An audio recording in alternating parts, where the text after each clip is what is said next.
Balaca birinciləri. Yenə də iş vərəqi ilə, iş vərəqinin izahı ilə sizin qarşınızdayım.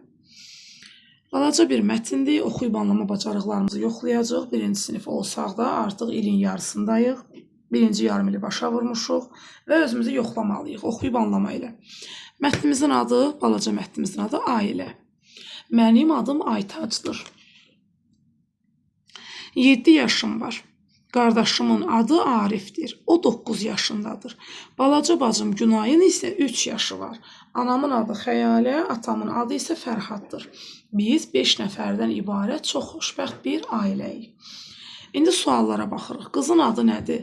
Qızın adı burada da gördük ki, qızın adı nə idi? Aytac. Yazırıq bura Aytac. Sonra Aytacın neçə yaşı var? Aytac nə deyir? Deyir ki, mənim 7 yaşım var. Yazırıq bura 7.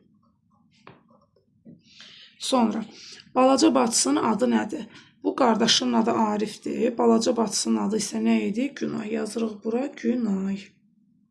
Əslində uzun yazmaq olar, sadəcə olaraq mən birinci siniflər uzun cümlə qura bilməz deyə, onlara çətin olar deyə belə qısa formada yazıram. Əsas odur ki, oxuduğunu anlayıb, yadda saxlayıb, nəticə çıxardıb suallara düzgün cavab versin. İnşallah biraz keçəndən sonra çalışacağım ki, sualların cavabını cümlə şəklində, geniş şəkildə qurasınız. Atasının adı nədir? Baxaq görək, atanın adı nə idi? Biz 5 nəfərdən. Anamın adı Xəyalə, atamın adı isə Fərhad. Atanın adı Fərhad imiş. Fərhad. Ananın adı burada göstərdi, Xəyalə.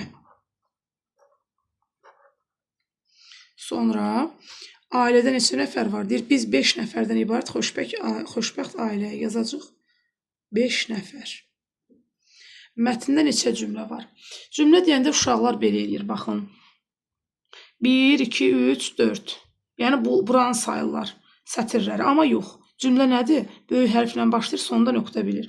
Olur, yəni fikir bitir. Mənim adım Aytacdır. Bu bir cümlə. Böyüklə başladı, sonunda nöqtə qoyuldu. 7 yaşım var. Böyüklə başladıq, sonunda nöqtə qoyuldu. Bu ikinci cümlə. Qardaşımın adı Arifdir. Bu üçüncü cümlə. O 9 yaşındadır. 4 cümlə. Balaca bacım Günayın isə 3 yaşı var. Bu 5-ci cümlə.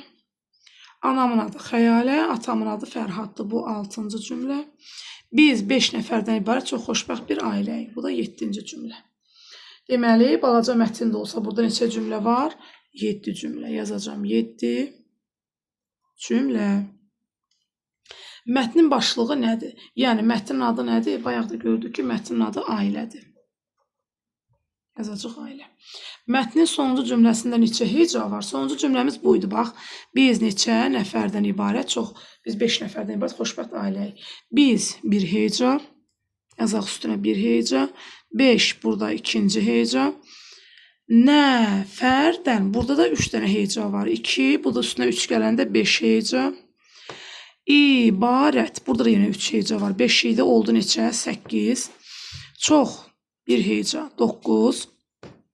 Xoşbəxt, 2 heca, oldu 11. Bir sözündə 1 heca var elə, 12.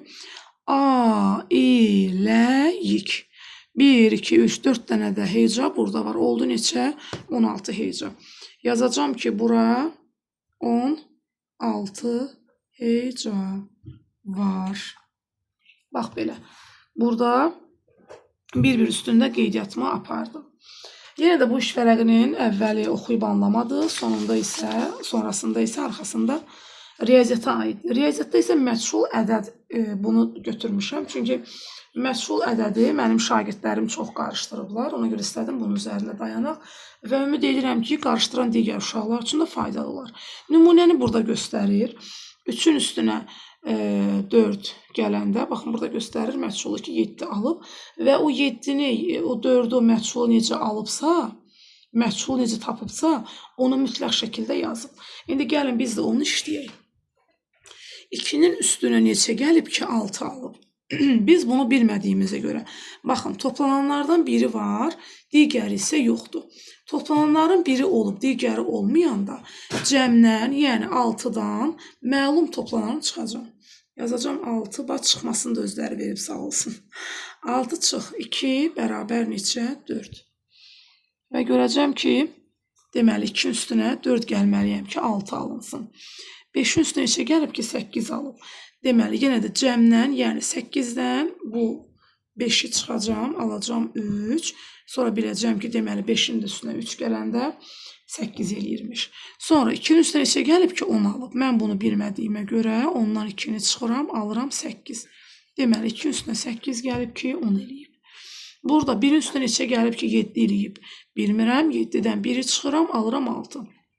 Sən demə 1-in üstünə 6 gələndə 7 alınmış. Növbəti misal da eyni ilə məchul toplanana aiddir. Məchul toplananı tapmaq hər birimiz üçün çox asandır. Əsas bizim konsertimiz olur, məchul çıxılanda. Azalan da tapırlar rahat. Azalan da çox asanlıqla tapılır. Burada azalanı da vermişəm, amma burada çıxılanda. İndi burada əsas işimiz burada, bu proseslər burada baş verəcək. İndi buranı işləyək. Burada da toplananlardan biri var, biri yoxdur. 8-dən 4-ü çıxacam, alacam 4, tapacam ki, burada 4 olubmuş. Sonra cəmim var, toplananın biri var. Çıxıram, 9-dan 3-ünü alıram, 6. Deməli, sən demə 6-nın üstünə 3 gəlib ki, 9 olub. Burada toplananın biri var, cəmim var. 5-dən 1 çıxıram, alıram 4-ü. Sən demə 1-in üstünə 4 gəlib 5 alıb.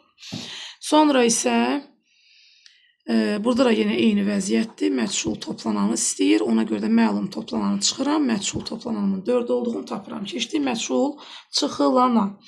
Məchul çıxılan deyəndə uşaqlar biz bilirik ki, çıxma əməlinin komponentlərində azalan, çıxılan fərq olur. Çıxılan da bu ikinciyə düşür. İkincini tapmaq üçün həmişə bu birinci ki, azalan var. Azalandan fərqi çıxırsan. Çünki bu ikisi var, amma ortadakı yoxdur. Çıxılanın tapılma qaydası odur ki, azalandan fərqi çıxırıq. Məsələn, bax, burada nümunəni verib, indi burada biz davam edirik. Azalan var, fərq var. Çünki bu misal çıxmadı deyə, burada çıxılanım yoxdur. Tapmaq üçün neyəcəm? 7-dən 6-nı çıxacam, alacam 1. Məchul çıxılanım 1 imiş. Burada da azalan var, fərq var, çıxılan yoxdur. 4-dən 1-i çıxacam, alacam 3. Məchul çıxılanım 3. Burada da eyni qayda. Ona görə də azalandan fərqi çıxacam, alacam məchul çıxılanı. Burada 1-dən neçə çıxıb ki, görəsən 1 alıb. Təbii ki, 1-dən 1-i çıxacam, alacam 0. Görəcəm ki, 1-dən 0 çıxanda elə 1 eləyir. Davam eləyəcəm. Burada da 7-dən 0 çıxacam. Bunu qarışdırmayın uşaqlar. Bəziləri 7 çıx 7 yazır ya da burada 1 çıx 0 yazır. Olmaz. Məndən nəyi tələb edirsə, mən də o qayda ilə işləməliyəm. Burada mənim azalanım var, fərqim var. 7-dən 0 çıxıram, alıram 7. Yəni çıxılanım 7 imiş. 3-dən 2-ni çıxıram, tapıram məchul çıxılanımı. Eyni qayda ilə. Ondan, azalandan fərqi çıxıram, alıram 4-ü. Yəni çıxılanımı. Burada da 9-dan yəni fərqimi 3-ümü çıxıram, alıram məchul çıxılanımı. Keçirik məchul azalana. Məchul azalana baxıram. Məchul azalan isə olduqca asandır. Niyə asandır? Çünki məchul bir balaca qarışdırdığımız məchul çıxılan olur. Burada məchul azalanda isə çox rahat olur. Niyə rahat olur? Çünki çıxma ilə verir misalı, mən toplama ilə asanlıqla tapıram. Azalanı tapmaq üçün burada bilirik ki, ağzımızda deyirik azalan. Yəni azalan ədəd budur. Bu ən böyük ədəd olmalıdır ki, mən ondan nəyisə çıxanda onu azalda bilim. Azdan onsuz da azalda bilmərəm. Bu ədəd böyük ədəd olmalıdır. Məsələn, mən burada 4-dən 3-ü azaltsam olacaq 1, 1-dən mən 4-ü çıxa bilmərəm. Yəni balacadan böyüyü çıxa bilmərəm. Burada qayda budur ki, çıxma misalında, çıxma əməli olan misallarda, ifadələrdə əgər azalan, yəni bu böyük, birinci deyək də sizin dilinizdə, çıxma misalında birinci ədəd yoxdursa, bu ikisi toplanır. Baxın, toplama işarəsi də burada bizə kömək eləyir. Demək, çıxılanla fərqi toplayıram, alıram azalanın qiymətini. Burada da 5 ilə 2-ni, yəni çıxılanla fərqi toplayıram, alıram azalanı, yəni məchul azalanımı. Eyni qaydanı tətbiq edirəm. Məchul azalanımı tapdım. Burada da 0 ilə 4-ü toplayıram, alıram 4. Məchul azalanım 4 imiş. İndi bura baxıram. Burada nə göstərir bizə? 7 ilə 1-i göstərir. 1 var yəni və mənim azalanım yoxdur. Ona görə də yenə 7 ilə 1-i toplayıram, alıram 8. Məchul azalanımı tapıram. Burada da eyni qayda ilə 1 ilə 3-ü toplayıram və məchul azalanımı tapıram. Eyni qayda. fərqim var, çıxılanım var. Topladım, ikisini aldım neçə? 9, yəni mənim məchul azalanım. İndi bura baxıram.